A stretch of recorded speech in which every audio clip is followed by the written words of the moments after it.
ഓം ശാന്തി. ഇന്നു അവ്യക്തമുരളിയുടെ ചർച്ചയാണ് നമ്മൾ ചെയ്യുന്നത്. ഇന്നത്തെ തീയതി 24/5/2026. റിവൈസ് തീയതി 28/2/2010. പ്രിയ ശ്രോതാവേ, നമ്മളൊന്ന് ചിന്തിച്ചു നോക്കൂ. ഒരു വലിയ തീജ്വാലയിലേക്ക് നിങ്ങളുടെ പഴയ ഓർമ്മകളും ദേഷ്യവും അഹങ്കാരവും വേദനകളും വലിച്ചെറിഞ്ഞ് കത്തിച്ചു കളയാൻ കഴിഞ്ഞാൽ നിങ്ങളുടെ മനസ്സ് എത്രത്തോളം ശാന്തമാകും? അത് വലിയൊരു ആശ്വാസം തന്നെയായിരിക്കും. അതെ, അതാണ് യഥാർത്ഥ ഹോളി എന്ന് ബാബ്ദാദ നമ്മോട് പറഞ്ഞാലോ. പ്രിയ ശ്രോതാവേ, നിങ്ങളെ ഈ ആഴത്തിലുള്ള പഠനത്തിലേക്ക് ഞാൻ സ്വാഗതം ചെയ്യുകയാണ്. ഇന്ന് ബാബ്ദാദ നൽകിയിരിക്കുന്ന മുരളിയുടെ പ്രധാന തലക്കെട്ട് കേൾക്കുമ്പോൾ തന്നെ നമ്മുടെ ഉള്ളിൽ വലിയൊരു മാറ്റത്തിനുള്ള ചിന്തകൾ ഉണരും. തലക്കെട്ടിതാണ്: ദേഹബോധത്തിന്റെ ഞാൻ എന്നതിന്റെ ഹോളി കത്തിച്ച് കേടുകെട്ടിന്റെ നിറത്തിന്റെ ഹോളി ആഘോഷിക്കൂ. വളരെ ആഴത്തിലുള്ള ഒരു വാചകമാണത്. പുറമേ ആഘോഷിക്കുന്ന ഹോളി എന്നത് യഥാർത്ഥത്തിൽ നടക്കേണ്ട വലിയൊരു ആത്മീയ പ്രക്രിയയുടെ വെറുമൊരു ഓർമ്മചിഹ്നം മാത്രമാണ്. എന്നുവെച്ചാൽ ഒരു സിംബൽ മാത്രമാണല്ലേ? അതെ അതെ.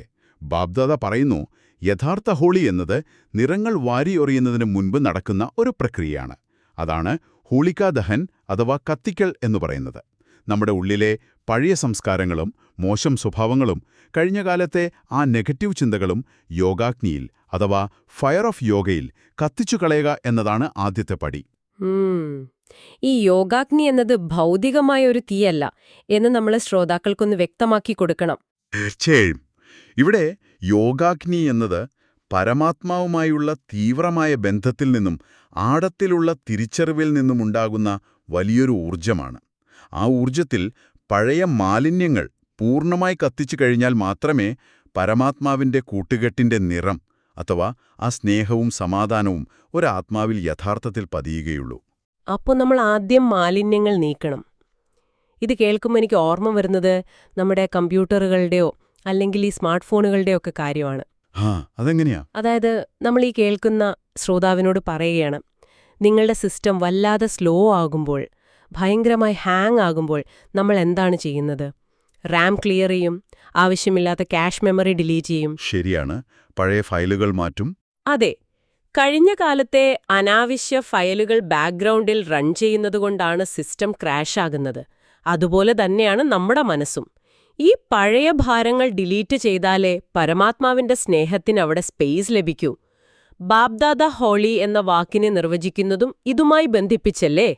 അതെ, വളരെ കൃത്യമായ അനാലോജിയാണത്. ഒരു സിസ്റ്റം റീസെറ്റ് ചെയ്യുന്നത് പോലെ തന്നെയാണ് ഈ പ്രക്രിയ. ബാബ്ദാദ ഹോളി എന്ന വാക്കിനെ വളരെ ലളിതമായി നിർവചിക്കുന്നുണ്ട്. ഹിന്ദിയിൽ ഇതിനർത്ഥം സംഭവിച്ചു കഴിഞ്ഞ കാര്യങ്ങളെല്ലാം അത് സമാപ്തമായി എന്നാണ്. എന്നുവെച്ചാൽ പാസ്റ്റ് ഇസ് പാസ്റ്റ്.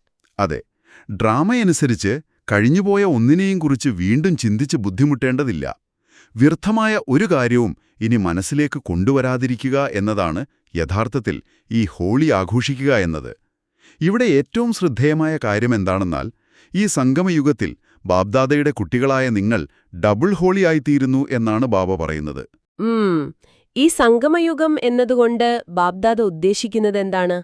അതുപോലെ എന്താണ് ഈ ഡബിൾ ഹോളി? സംഗമയുഗം അഥവാ കൺഫ്ലുവൻസ് ഏജ് എന്നത് പഴയ ലോകത്തിനും വരാനിരിക്കുന്ന പുതിയ ലോകത്തിനും ഈ ഇടയിലുള്ള ഈയൊരു പരിവർത്തന കാലഘട്ടമാണ്. ഈ സമയത്താണ് മാറ്റങ്ങൾ സംഭവിക്കുന്നത്.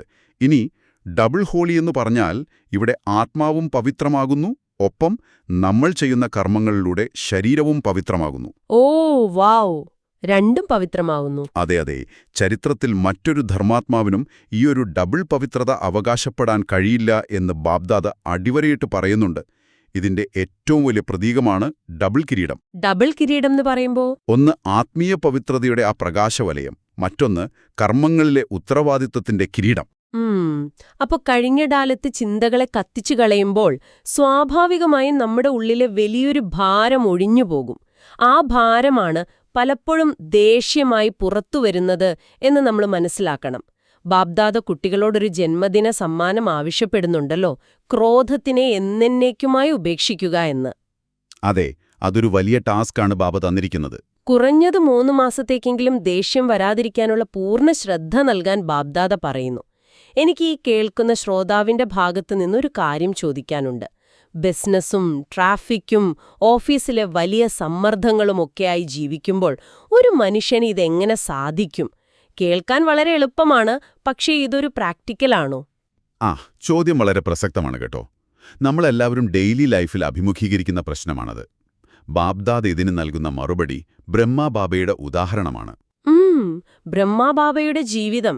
അതെ, ബ്രഹ്മബാബ വലിയൊരു ബിസിനസ് സാമ്രാജ്യം ഉപേക്ഷിച്ച് പിന്നീട് ആയിരക്കണക്കിന് ആളുകളുടെ ഉത്തരവാദിത്വം ഏറ്റെടുത്ത വ്യക്തിയാണ്. പലതരം സ്വഭാവമുള്ള ആളുകളെ കൈകാര്യം ചെയ്യേണ്ടി വന്നിട്ടുണ്ട്. അപ്പോ ടെൻഷൻ അടിക്കാൻ ഒരുപാട് കാരണങ്ങളുണ്ടായിരുന്നു. തീർച്ചയായും. ബ്രഹ്മബാബയേക്കാൾ വലിയ ഉത്തരവാദിത്തങ്ങളും പ്രശ്നങ്ങളും നമുക്ക് ആർക്കുമില്ല എന്ന് തന്നെ പറയാം. എന്നിട്ടും അദ്ദേഹം എപ്പോഴും പുഞ്ചിരിക്കുന്ന മുഖത്തോടെ വികാരങ്ങളെ ജയിച്ച് ഒടുവിൽ ഒരു അവ്യക്ത ഫരിഷ്തയായി മാറി. ഈ അവ്യക്ത ഫരിഷ്ത എന്ന് പറഞ്ഞാല്? ഫരിഷ്ത എന്നാൽ ഭാരങ്ങളില്ലാത്ത, വെളിച്ചത്തിന്റെ രൂപമുള്ള മാലാഖയെപ്പോലെയുള്ള അവസ്ഥ. കാര്യങ്ങൾ എപ്പോഴും വന്നുകൊണ്ടിരിക്കും, ലോകത്ത് പ്രശ്നങ്ങളുണ്ടാകും. എന്നാൽ നമ്മുടെ ജ്ഞാനം ഉപയോഗിച്ചാണ് അതിനെ മറികടക്കേണ്ടതെന്നാണ് ബാബ പറയുന്നത്. ബ്രഹ്മബാബ വലിയൊരു ഉദാഹരണമാണ്. പക്ഷേ ഒരു സാധാരണക്കാരൻ എന്നുവെച്ചാൽ ഇപ്പോൾ ട്രാഫിക്കിലൂടെ ജോലിക്ക് ഡ്രൈവ് ചെയ്തു പോകുന്ന ഒരാള് ഈ വലിയ ലക്ഷ്യത്തിലേക്ക് എങ്ങനെ എത്തും? ബാബയുടെ ആ ഉന്നതമായ അവസ്ഥയ്ക്കും നമ്മുടെ ഈ ദൈനംദിന ജീവിതത്തിലെ പ്രശ്നങ്ങൾക്കുമിടയിലുള്ള ആ വിടവ് നമ്മൾ എങ്ങനെ നികത്തും? അവിടെയാണ് നമ്മൾ ദേഷ്യത്തിന്റെ യഥാർത്ഥ മെക്കാനിസം മനസ്സിലാക്കേണ്ടത്. ദേഷ്യമെന്നത് എപ്പോഴും ഒരു രണ്ടാമത്തെ വികാരമാണ്. അതായത് ഒരു സെക്കൻഡറി ഇമോഷൻ. അതിന് താഴെ മറ്റെന്തോ ഒന്ന് ഒളിഞ്ഞിരിപ്പുണ്ട്. ഒരുപക്ഷെ അത് ഭയമോ അരക്ഷിതാവസ്ഥയോ അല്ലെങ്കിൽ പ്രതീക്ഷയുടെ തെറ്റിയതോ ഒക്കെ ആകാം. അതെ, എന്തെങ്കിലും ട്രിഗർ ഉണ്ടാകും. കൃത്യമായി പറഞ്ഞാൽ അത് തന്നെ. ബാപ്ദാദ പറയുന്നത് ഓഫീസിലായാലും കുടുംബത്തിലായാലും പ്രതികരണങ്ങൾ ആവശ്യമായി വരാം. കാര്യങ്ങൾ നിയന്ത്രിക്കാൻ ചിലപ്പോൾ ശബ്ദം ഉച്ചത്തിലാക്കേണ്ടി വരും.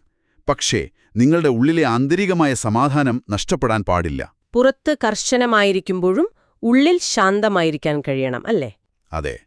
ബാപ്ദാദ ആഗ്രഹിക്കുന്നത് നിങ്ങൾ വെറുതെ ദേഷ്യം കൺട്രോൾ ചെയ്യുന്നവരല്ല, മറിച്ച് ബ്രഹ്മകുമാരിമാർ ക്രോധമുക്തരാക്കുന്നവരെന്ന് ലോകത്തിൽ പ്രശസ്തരാകണമെന്നാണ്.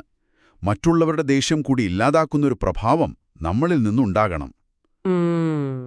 ഇവിടെയാണ് കാര്യങ്ങൾ കൂടുതൽ രസകരമാകുന്നത്. കാരണം എന്തുകൊണ്ടാണ് ഈ ദേഷ്യം പെട്ടെന്ന് വരുന്നത് എന്ന് ബാബ്ദാദ ഒരു സർജനെ പോലെ ചൂണ്ടിക്കാണിക്കുന്നുണ്ട്. ഈ ദേഷ്യത്തിനും നമ്മുടെ പിരിമുറുക്കങ്ങൾക്കും യഥാർത്ഥ കാരണം ശരീരബോധത്തിന്റെ ഞാൻ എന്ന വാക്കാണെന്ന് ബാബ പറയുന്നു.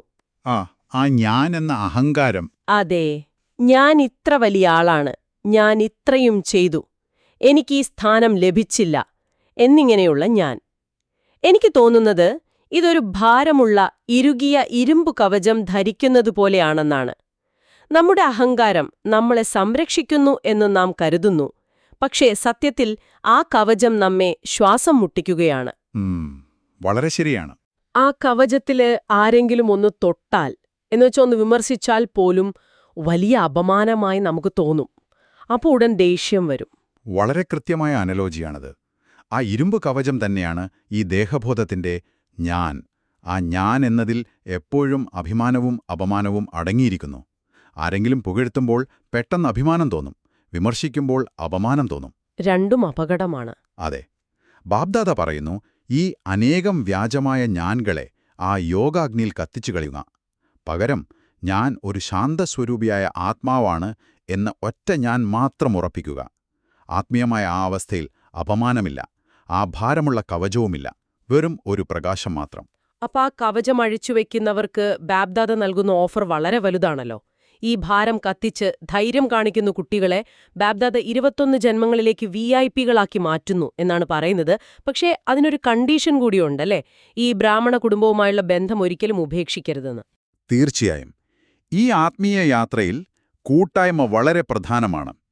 ഈ കുടുംബത്തിന്റെ ഭാഗമായി നിന്നുകൊണ്ട് വേണം നമ്മൾ ഈ മാറ്റങ്ങൾ കൊണ്ടുവരാൻ. കൂടാതെ നമ്മൾ ഈ ആത്മീയ യാത്രയിൽ അവസാനമാണ് വന്നതെങ്കിലും 1-ാം ഡിവിഷനിൽ വരാൻ സമയക്കുറവുള്ളതുകൊണ്ട് തീവ്ര പുരുഷാർത്ഥം അനിവാര്യമാണ് എന്ന് ബാബ ഓർമ്മിപ്പിക്കുന്നു. ഈ തീവ്ര പുരുഷാർത്ഥം എന്ന് പറയുമ്പോൾ വെറുതെ അങ്ങോട്ട് കഠിനാധ്വാനം ചെയ്യുക എന്നാണോ നമ്മൾ സാധാരണ പറയുന്ന ഹാർഡ് വർക്ക്? അല്ലല്ല. കഠിനാധ്വാനം എന്നതിനേക്കാൾ നമ്മുടെ ലക്ഷ്യത്തിലേക്കുള്ള അചഞ്ചലമായ പൂർണ്ണ ഫോക്കസുള്ള ഒരു പ്രയാണമാണത്. നമ്മുടെ പഴയ മോശം ശീലങ്ങൾക്കെതിരെ വളരെ തീവ്രമായൊരു ആന്തരിക ഉണർവ് നിലനിർത്തുക എന്നതാണ് തീവ്രപുരുഷാർത്ഥം. വെറുതെ മെല്ലെ പോയാൽ പോരാ, ഒരു ലേസർ ഫോക്കസ് വേണമിതിൽ. ഇതിന്റെയെല്ലാം അർത്ഥമെന്താണ്? ഈ ലേസർ ഫോക്കസ് നമ്മൾ എങ്ങനെ കൊണ്ടുവരും? ആ ഇരുമ്പ് കവചം എങ്ങനെ അഴിച്ചുവെക്കും? നമ്മൾ പലപ്പോഴും പറയാറുണ്ടല്ലോ, എന്റെ മനസ്സ് വല്ലാതെ അലയുന്നു, എനിക്ക് ദേഷ്യം കൺട്രോൾ ചെയ്യാൻ പറ്റുന്നില്ല എന്നൊക്കെ. അതെ, എല്ലാവരും പറയുന്ന കാര്യമാണത്. ഒരു പ്രശ്നം വരുമ്പോൾ രക്തം തിളയ്ക്കുന്ന ഒരു സമയത്ത് എങ്ങനെയാണ് നമ്മൾ ശാന്തരാകുന്നത്? ഇതിനായി ബാബ്ദാദ വളരെ കൃത്യമായൊരു പ്രാക്ടിക്കൽ ടൂള് നൽകുന്നുണ്ടല്ലോ. ഉണ്ട്. അതാണ് ബാബ്ദാദ നൽകുന്ന ആ 1 സെക്കൻഡിൽ പൂർണ്ണവിരാമമിടുന്ന അഭ്യാസം, അതായത് 1 സെക്കൻഡ് ഫുൾ സ്റ്റോപ്പ് ഡ്രിൽ. സാഹചര്യങ്ങൾ എത്ര മോശമായാലും, ഓഫീസിൽ വലിയൊരു വാക്കുതർക്കം നടന്നാലും, വെറും 1 സെക്കൻഡ് കൊണ്ട് മനസ്സിനെയും ബുദ്ധിയെയും ആ പ്രശ്നത്തിൽ നിന്ന് പൂർണ്ണമായി വലിച്ചെടുത്ത് പരന്ധാമത്തിൽ ഉറപ്പിക്കാൻ കഴിയണം. ഈ പരന്ധാമം എന്ന അവസ്ഥയെ ശ്രോതാക്കൾക്കൊന്ന് വിശദീകരിക്കാമോ? അതൊരു സ്ഥലമാണോ അതോ ഒരു മാനസിക അവസ്ഥയാണോ? അത് രണ്ടും ചേർന്നതാണെന്ന് പറയാം. പരന്ധാമം എന്ന് പറയുന്നത് ആത്മാവുകളുടെ യഥാർത്ഥ വാസസ്ഥലമാണ്. ഒപ്പം എല്ലാ ശബ്ദങ്ങൾക്കും ഭൗതികമായ കോലാഹലങ്ങൾക്കും മുകളിലുള്ള സമ്പൂർണമായ ശാന്തിയുടെയും ഏകാഗ്രതയുടെയും അൾട്ടിമേറ്റ് സ്റ്റേറ്റാണ്. ഒരു അബ്സല്യൂട്ട് സൈലൻസ്. അതെ, ചുറ്റും എന്തു കൊടുങ്കാറ്റടിച്ചാലും ബുദ്ധി കൊണ്ട് ആ നിശബ്ദതയുടെ ഫ്രീക്വൻസിയിലേക്ക് 1 സെക്കൻഡിൽ പ്ലഗ് ഇൻ ചെയ്യാൻ നമുക്ക് കഴിയണം. എന്നിട്ട് സ്വയം പറയണം, ഞാൻ മാസ്റ്റർ സർവശക്തിവാനായ ബ്രാഹ്മണനാണ്. വരാനിരിക്കുന്ന കുഴപ്പങ്ങളുടെയും മാറ്റങ്ങളുടെയും സമയത്ത് പിടിച്ചു നിൽക്കാൻ ഈ ഏകാഗ്രത അത്യാവശ്യമാണ്. അതായത് മനസ്സെന്റേതാണ്, ഞാൻ മനസ്സല്ല.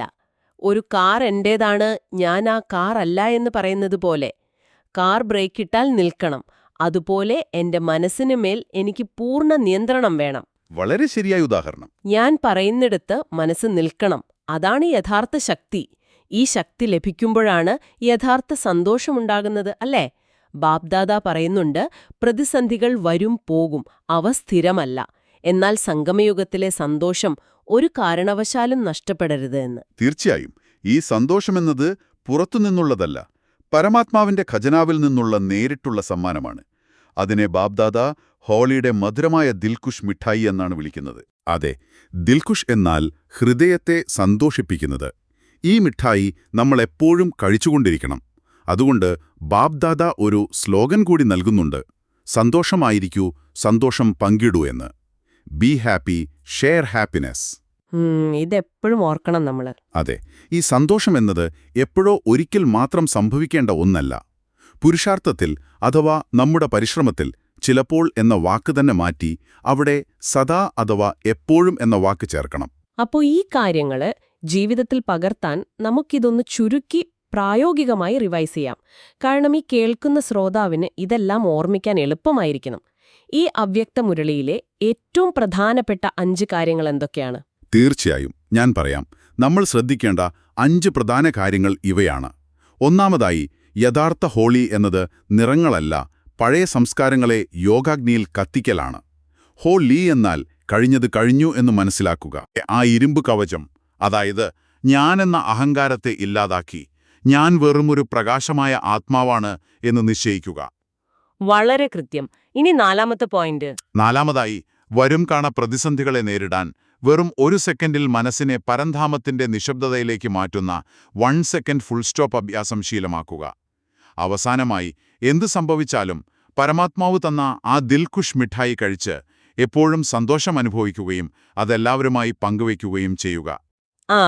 ഈ 5 പോയിന്റുകളും വളരെ കൃത്യമാണ്. എന്നാൽ ഈ സമാധാനപരമായ അവസ്ഥയിലേക്ക് എത്തുമ്പോൾ അതിനെ സംരക്ഷിച്ചു നിർത്താൻ ബാബ ഇന്നത്തെ മുരളിയില് വളരെ ശക്തമായൊരു വരദാനം നൽകിയിട്ടുണ്ടല്ലോ. ഇന്നത്തെ വരദാനം ഇതാണ്: സദാ ആജ്ഞയുടെ തിലകമണിഞ്ഞ് 1ാം സമ്മാനം നേടുന്ന ആജ്ഞാകാരികളായി ഭവിക്കട്ടെ. ഇതില് ഒരു ആജ്ഞയുടെ കാര്യം പറയുന്നുണ്ടല്ലോ, അത് എന്താണ് ഉദ്ദേശിക്കുന്നത്? ഈ അവസ്ഥ സംരക്ഷിക്കാൻ പാവ നൽകുന്ന വലിയൊരു പ്രൊട്ടക്ഷൻ ഷീൽഡാണിത്. രാമായണത്തിലെ സീതയുടെ ഉദാഹരണമാണ് ഇതിന് ഏറ്റവും അനുയോജ്യം. സീതയ്ക്ക് ലക്ഷ്മണരേഖയ്ക്കുള്ളിൽ ഇരിക്കാനായിരുന്നു ആജ്ഞ കിട്ടിയതല്ലേ? അതെ, ആ രേഖ മറികടക്കാൻ പാടില്ലായിരുന്നു. കൃത്യം.